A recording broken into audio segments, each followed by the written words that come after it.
યુધિષ્ઠિરે પૂછ્યું, હે વાસુદેવ, હવે મને અષાઢ વદ એકાદશીનું શું નામ છે અને તેના પ્રકાર કહો.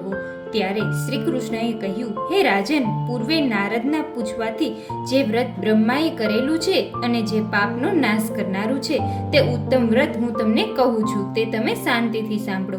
મિત્રો, આજના વિડીયોમાં આપણે કામિકા એકાદશીની વ્રત કથાની વાત કરવાના છીએ, તો વિડીયો અંત સુધી જુઓ. અને જો તમે અમારી ચેનલમાં નવા હોય તો ચેનલને સબસ્ક્રાઇબ કરી બેલ આઇકન દબાવી દેજો, જેથી આવનારા બધા જ વિડીયોની અપડેટ મળતી રહે. બ્રહ્માએ કહ્યું, હે નારદ, અષાઢ વદ એકાદશીનું નામ કામિકા છે.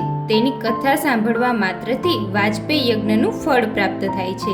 તે દિવસે લક્ષ્મીપતિ નારાયણ ભગવાનનું પૂજન, ધ્યાન અને યજ્ઞ કરે છે. તેને જેટલું ફળ પ્રાપ્ત થાય છે તેટલું એકાદશીના દિવસે વિષ્ણુ ભગવાનનું પૂજન કરવાથી ફળ પ્રાપ્ત થાય છે. માટે હે નારદ, કામિકા એકાદશીથી ઉત્તમ અને પવિત્ર વ્રત, પાપનો નાશ કરનારું બીજું કોઈ વ્રત નથી.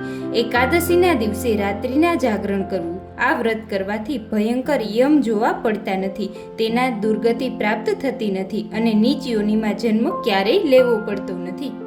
કામિકા એકાદશીના વ્રતથી જ યોગીઓને મોક્ષ મળ્યો છે. એટલા માટે એ વ્રત શ્રમ લઈને પણ નિયમથી કરવું જોઈએ.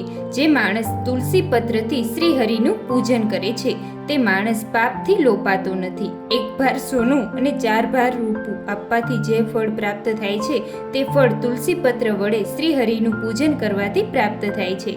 જે માણસ તુલસીના માંજરથી શ્રી વિષ્ણુ ભગવાનની પૂજા કરે છે તેના સઘળા પાપો નષ્ટ થઈ જાય છે. તુલસીના દર્શન, સ્પર્શ કે વંદન કરવાથી સર્વ રોગોનો નાશ થાય છે. વિષ્ણુના ચરણમાં તુલસી ચડાવવાથી મોક્ષની પ્રાપ્તિ થાય છે. તેવા તુલસીને હું નમસ્કાર કરું છું.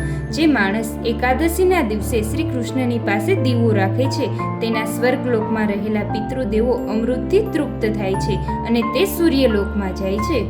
માટે હે યુધિષ્ઠિર, મેં તમારી પાસે આ કામિકા એકાદશીનો મહિમા કહી સંભળાવ્યો. આ એકાદશીનું વ્રત અવશ્ય કરવું, કારણ કે આ એકાદશી વ્રતથી બ્રહ્મ હત્યાનો નાશ કરનારી છે, સર્વ પાપોને હરનારી, ગર્ભ હત્યાને મટાડનારી, મોટા પુણ્યને આપનારી અને સ્વર્ગલોકમાં પહોંચાડનારી છે.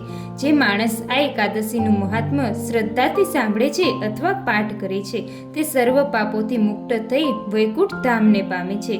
એવી રીતે બ્રહ્મવેતર પુરાણમાં મહાત્મ્ય કહેલું છે.